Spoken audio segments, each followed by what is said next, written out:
What's up, faggots? You're not gonna believe this, but we are about to finish our 5th season of Pop Culture. Yes, there is a God! That's right, another 52 episodes in the can, guaranteed to piss people off and melt a ton of snowflakes. You think I'm done? Hell no, because you're part of it. And that means it's time for you guys to let us know what your top 10 favorite episodes are from the last year, or even just your favorite jokes. And this is me giving a fuck. Seriously, this is really what it looks like. And if you are so inclined, you can let us know what your favorite pop vlog was. Where does he film those things again? From the Lair! Let us know your picks in the comments, and on the 4th of July, we'll recap the top 10, drink some whiskey, and make you fuckers laugh. You know why? Because men are still better at it. Like everything else. Screen 5! Tune in next week for a very special Live from the Lair as we recap the best episodes of Season 5. A complete list with links is in the description. Should all the butt sex be forgot, and the blowjobs too?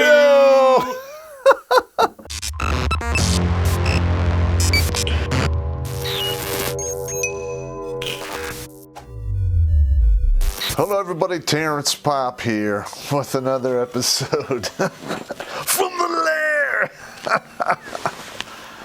All right, gentlemen, let's make this a quick one here. All right, so I was still in the field portions of, the Q course. But before we went from the field portions into the classroom portions, I think the last thing we did was the STAR course, which is land navigation. And they gave us like 3 days to get it all hooked up and practice it a few times. But the STAR course is a straight up bitch, man. And I've already told the story once before, but I'll just tell you again. Because I royally fucking screwed the pooch on this one. And up until this point, I was in in the 93 percentile of my class. I was doing pretty good. So, we're out there at the STAR course. We did our 3 days worth of train up on it. And then, we start the STAR course, I believe, 2000 hours, maybe a little later. Again, they give you your points, and my first point took me right across this double stream called Bones Fork. Hindsight's 2020, and little did I know that I was actually going to receive the bone in Bones Fork, because they told me to box it and go around it, and I was young and stupid. I was an airborne ranger, and nothing could stop me. I'm just gonna smash right through that. It's nothing. Well, nothing could be further from the truth. There was a couple times that evening and that night, and into the wee hours of the night, where I was literally suspended off the ground by the wait a minute vines that existed in that horrendous place. And they were vines that were literally coming down, from above, that had thorns on them that were this fucking long. I've seen those before, similar ones in Florida and other areas I've operated around the world. And I was really, really fucked up bad. Literally I had gashes, I was bleeding. I spent roughly almost 5 hours in Bones Fork trying to traverse, I believe it was 800 meters. 800 meters, 8 hours, or 800 meters, 5 hours worth of time. I believe we had 8 hours to get get it all done, and I had fucked it up, horrifically. By the time I came out of Bones Fork on the other end, literally it was almost dawn. So I had burned up a little over 50% of my time just on one fucking point. Yeah, so I literally had zero time to react. Basically spent the rest of the time running, trying to get to all my points. And you're allowed to, I believe, get one wrong. And I had already abandoned one point. Just said, fuck it, there's no way I could get them all. And I was literally within 600 meters of being able to get to the final point, and if I had got all of them right, which I usually did, I would still pass pass it, but I would just get dinged for not getting all my points, which I didn't make it. I heard the air horn go off. Now, I had burned through all my water. I had run basically 11 miles in full kit. It was hot as fuck out, and you got your rucksack, your LB, your weapon, the whole deal. I had burned through all my water, and I had neglected to get any more. Take time to get fresh water, and in fact, one of the canteens, I think both of them were dragging behind me by my dummy cord, because everything's tied to you when you're an airborne ranger, because you drone out and drop shit, and it's better if it's just dragging behind you, and then if you lose it somewhere when you're fucking crocked out of your head. And that's when I realized that I had gone over the limit. I had I drank all my water. I had quit sweating. I was cramping up real bad, and I was like right on the verge of going into heat stroke. I had a terrible headache going on. I mean, I knew the deal. And you'd be surprised what you can do when you really have to do it. I mean, I've given myself IVs before. I've sewn myself up, ripped out toenails and fingernails and shit like that. So I came right off the road, put a bayonet in a tree, opened up my rucksack, took out one of those small bags of an IV. I got those when I was in the Ranger Battalion, and I always kept one in my rucksack just in case, because it wasn't the first time I've needed something like this, but usually I drank them. But I had a feeling that I needed to get the stuff into my system faster than if I just drank it. And then plus you can always run the risk of puking it up, and then it doesn't do anybody any good. So I hung up the bag, got the ringer going. It took me, I don't know, it was like 3 to 6 tries to actually, get the IV needle in and then run the catheter. Hooked it up, started it, saw that I had a good line. I wasn't, it was actually going into the vein and not the surrounding tissues. And I opened it up all the way and let it go. It took about 10 minutes for the bag to, run through there. And towards the end, I remember I saw the cadre in the vehicle, come running down the road, and they had the bullhorn, and they're yelling for me and shit. And I remember I staggered back up there, and then they came back down, and they fucking like, "Are you all right? What's going on?" And I told them the deal, and I'd fucked up, and they went and called another medic, came down there, gave me another bag through the same fucking needle that I already did. Why not? Why waste a good stick? Why do it twice?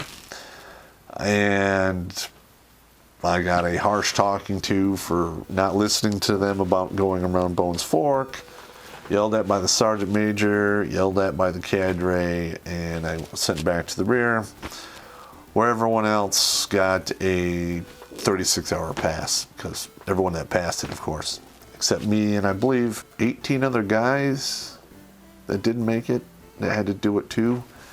And I already made up my mind that, when I did it again, I'm not fucking around. So literally, I got sent back to the rear. I think it was 12 or 18 hours to recover. And then I was back out there doing it again. And the second time I did it, I did not fuck around.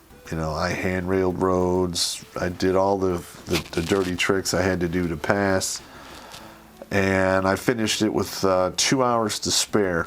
Now, there are like turbo dicks at those points, the cadre are, because they would have the flag, and it's only like literally just over 1 meter off the ground. And unless you walk right on top of it, you're not going to see it. There's not really any chem lights. They're pretty difficult to find. And I've always been a good, at land naviging. I can basically navigate 5 meters, on the map, not much difficulty. All right, so I go through there and I finish, and I remember I had to like zigzag and do a star pattern to find my last point, because it was in a pretty dense thicket. I mean, it wasn't a clear cut, but some of the trees had been cut down so the sun could get down there, and it grew. The bushes were a good 8 to 10 feet high. And I remember I found the place, and the cadre's in there. Was like, he told me to get down, because I had like 2 hours, an hour and a half, something like that. Look, an insane amount of time. And I knew that the guys out there, if they didn't find this point, they're gone. They're recycled, or they're completely out of the course. More likely recycled, but the next class date wasn't for like another 2 months or 3 months behind us. So they would basically be in gulag for 2 or 3 months and then start the next course. So, I'm, make myself some cocoa, because there's a small little fire there. Yeah, I'm doing my deal. And I think that these guys should be able to smell the goddamn smoke, because it is what it is. I mean, it's fucking fire. But, what are you going to do? I'm looking at my watch. We're like 10 minutes into it, or 10 minutes, 15 minutes left on the clock. And I can hear guys out there, and I like just trying to find this fucking point. I can't be a dick, okay? I'm just not hardwired for that shit. So I'm holding on to my canteen cup, and I act like I bobble it, and I drop it, and it hits a rock, and as soon as I made that sound, I heard everyone, and then like 3 dudes, 3 guys, come stumbling in to the last point, all 3 ways to fucked up, but they made it. I believe we lost like 5 guys out of the 18. Now the rest of them unfucked themselves and made it. Because I failed the land nav, I was out of the running for honor grad, which really didn't break my heart much, because I've never been the honor grad, or it's just not me. But it was a good run while it lasted, but it is what it is. At the end of that particular portion, we basically started the classroom portion of the Q course, the Special Forces Qualification course. Now, up until this point, we had been doing PT every day, and the cadre would rotate, who would, run PT. And I don't remember this one cadre's name, other than the fact he was built like a raindrop. Okay, he just was a fat rat bastard, but for whatever reason, he could run like the fucking wind. All right, he ran marathons. Why he was fat, but he could run marathons, I don't fucking know. But that was his thing. And whenever he ran PT, we would run a half a marathon, which was like 13 fucking miles. I'm not a runner. All right, can I run 5 miles in 40 minutes? Back in the day, yes. Now, no. I was a good runner, but it was not my forte. I was more well-rounded, good upper body strength, actually, good body strength whatsoever, and a good amount of endurance, well-rounded. So, one day after we've been enduring this motherfucker, his crazy-ass fucking half-marathon runs for like 2 months, we've had enough. It was raining. We were doing PT indoors that morning, and we're on the bench press, and Mr. Raindrop Marathon Man is in there, and we're like, what, fuck this. As a class, we go up, we grab him, throw him on the bench press. We had 3 plates on each side. We lifted up, put it on his chest. We didn't let it crush him. We held it high enough, and, we let him squirm for a good 5 or 6 minutes. He's out there,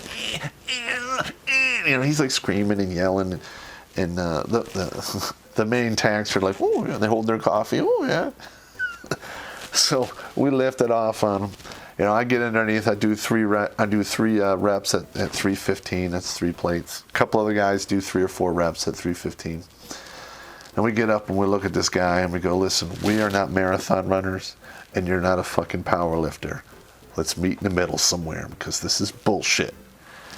After that, we never ran anything beyond, I believe, 6 miles. 5 or 6, that was it. And he got the picture and we stopped running 13 fucking miles. Because I'm going to tell you right now, half marathon sucks balls. And all right, this is a sidetrack story. This took place on one of the weekends. I remember I was telling you about that jumper jamboree story. Well, one of the guys in my Q course was one of those, jump Nazi guys. He likes to, on the spare time, he just jumps all the time. He came to the Q course with his own free fall chute, packed up his own stuff, did his own deal. And he decides, hey, Pop, why don't we go out into this jamboree they have going on, blah, blah, blah. It's like some airfield that's like an hour and a half away from Fort Bragg.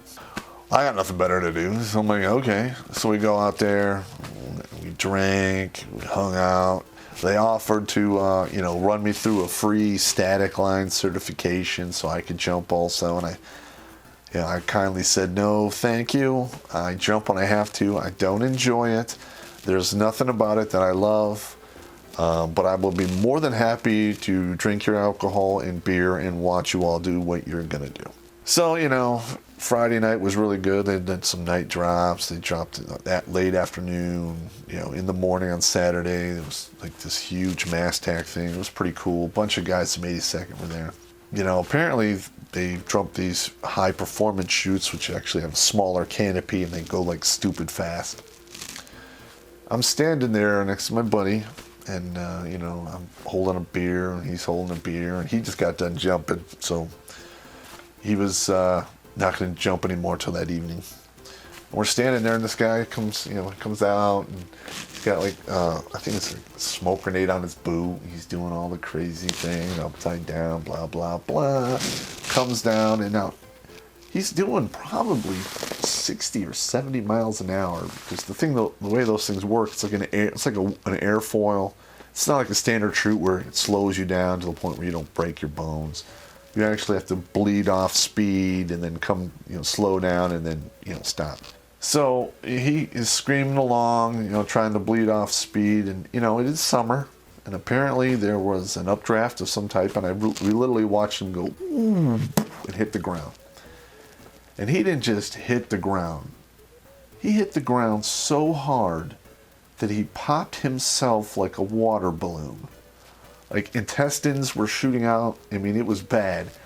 I remember I see the whole thing like, oh. I look over at my buddy and go, he's dead. Yeah, some paramedics were there and everything. Fortunately, I heard through the grapevine that he didn't die. He wasn't even paralyzed. But there was a lot of surgery and a lot of stitches and whatever they had to do to repack his shit into his fucking gut sack. I have no idea. But I find it hard to believe that he's actually living a normal life nowadays without either a colostomy bag or being in a severe amount of goddamn pain, or probably dead by now. But who am I, So anyway, that's what I got for tonight, gentlemen. We'll get into the classroom portion because some of that's pretty funny. I'll talk to you guys later.